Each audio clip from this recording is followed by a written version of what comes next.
cho bằng vốn miền vắn tay nơi so tịch tôi chị đừng khơi nhôm mình đã kịch gì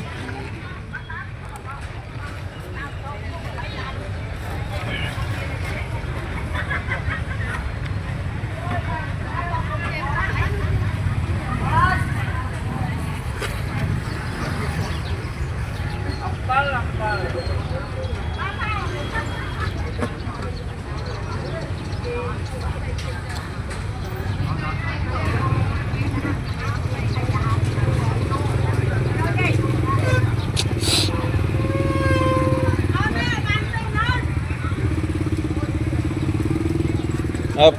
ca chứ luôn đó pipon á và luôn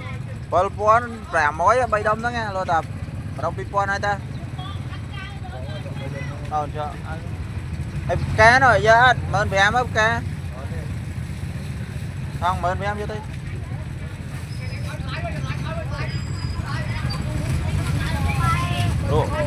màu xanh này chạp á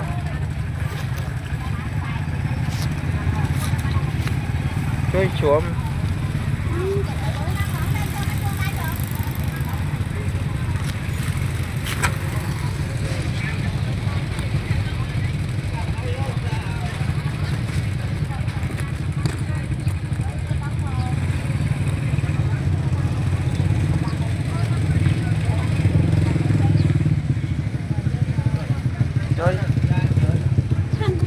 hả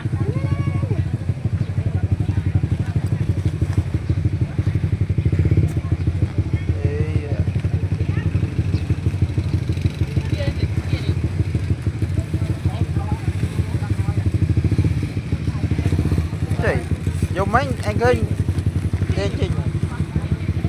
dùng mấy khơi cho rớt sài vậy rớt sài